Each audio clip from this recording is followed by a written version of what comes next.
Hello, welcome to Business Notes. I'm your host, Diane Bogino. Our very special guest today is Terry Brock. Terry Brock holds a master's in business administration, is a CSP and CPAE. He is an internationally recognized speaker and business coach in the areas of marketing and technology. He has spoken for many groups around the world about leveraging technology for marketing and productivity and to enhance business relationships. Terry worked with Skype as their chief enterprise blogger. In this position, he blogged and produced video and social media postings about business applications for Skype.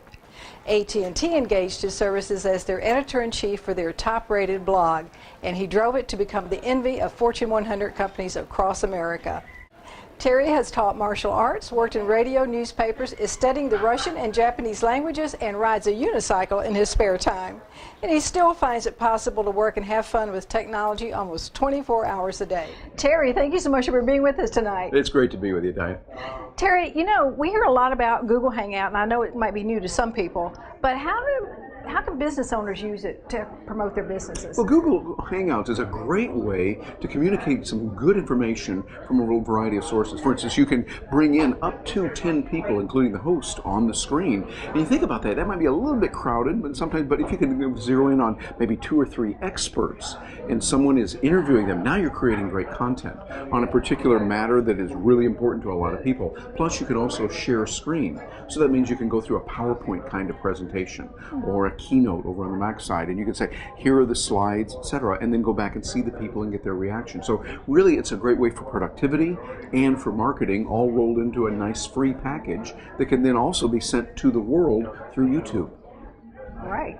Now, I saw a blog you did. It was great, talking about ninja social marketing tricks. Tell us about that. Oh, there's all kinds of little tricks that you could use with that. That particular one I was talking about, ways that people can use social media to be able to get ahead. Sometimes being able to combine 2 or 3 different platforms can be very good. For instance, if you use Facebook and you use YouTube, they can point to each other and you're able to strengthen it that way. Think of combination. I think really the best overall ninja trick is going to be not a trick at all. It's going to be a strategy. Rather than saying, well, I'm going to do these tweets and I'll just send out the tweets and kind of broadcast it out there and blast it to everybody like that. Well, that's so, how's 1970s? You know, we're going to buy the radio, we're going to buy the newspaper, we're going to buy the, well, great, you know, but Nixon is no longer president, okay? Sorry. You know, but instead, what we're going to do is we engage with people. So you figure out a strategy how you can engage with people who want to be delightfully involved, give them really good content.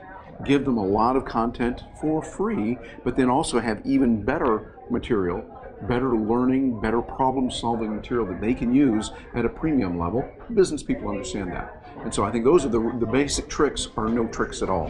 What it is, it's doing fundamental marketing, caring for people, meeting their needs, coming up with what needs to be done, and spending the time to do the hard work of thinking, what can we do to make this really sparkle and people go, wow, I love this, I'm willing to crawl naked over broken glass to give you money so that I can get this solution. I wish. And you also talk about using social media as a time management tool.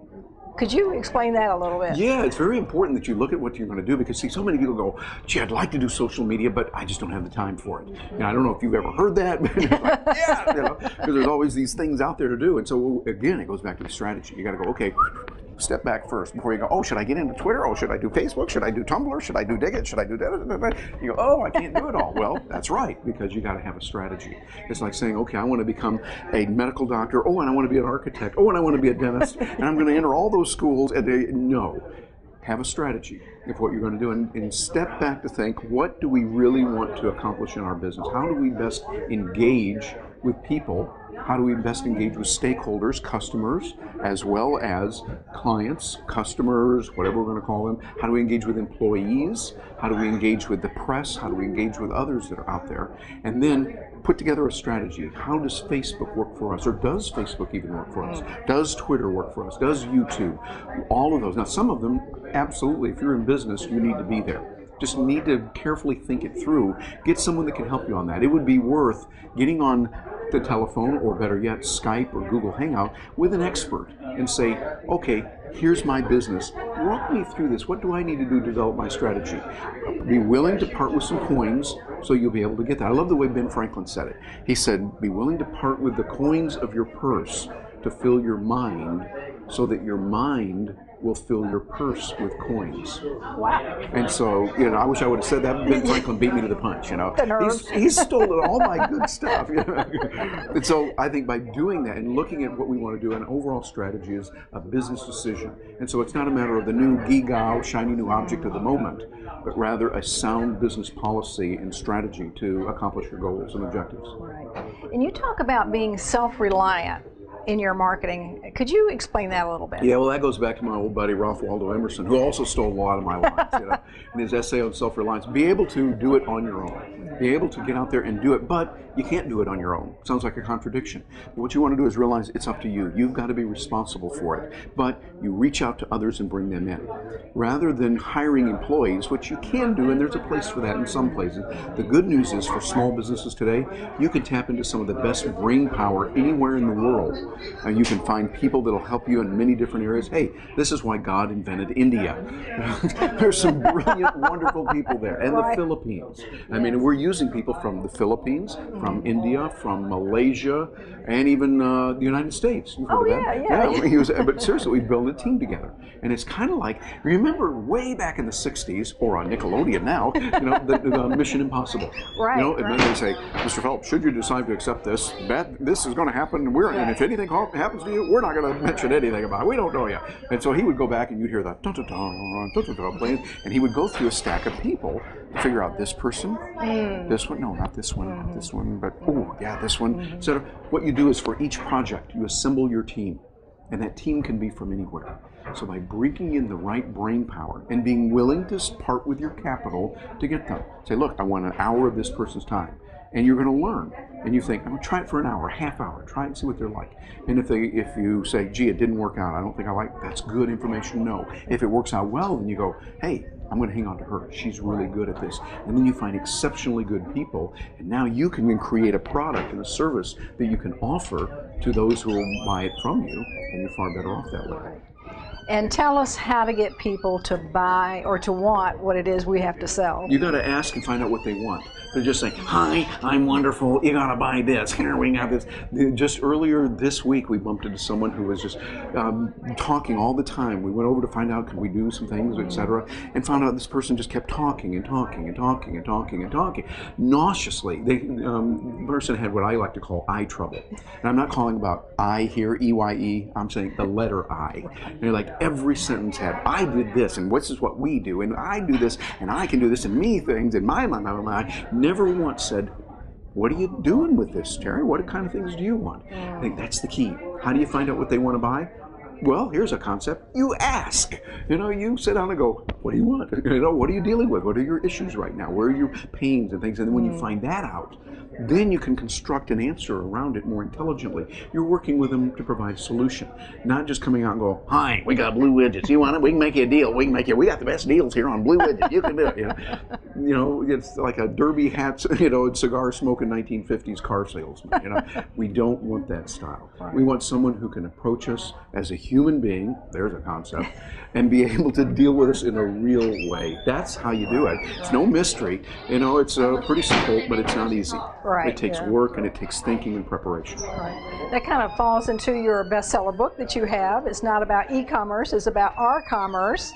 And now you're writing a new book. Tell us about that. Well, they kind of go along together. The new book is about clout. That's K-L-O-U-T. It's a way to measure digitally how influential someone is. The official title is Clout Matters: How to Engage Customers, Build Your Digital Influence, .. and Raise Your Clout Score. See, Clout Score is being determined right now for a number of things. American Airlines, for instance, as we're recording this week, announced that they were going to provide a free day pass in their Admiral Club for anyone that has a Clout Score of 55 or higher. And you don't even have to be flying American Airlines that day. My goodness. Just come on in because you have 55, and yes, they confirm it. They check to make sure you do. We saw Cirque du Soleil recently at a recent event called South by Southwest, had a party, had to have a score of 40 or higher to get in. A friend of ours is putting together a conference, a very high-end conference, have to have a clout score of 70 or higher to come in, and vendors are being invited.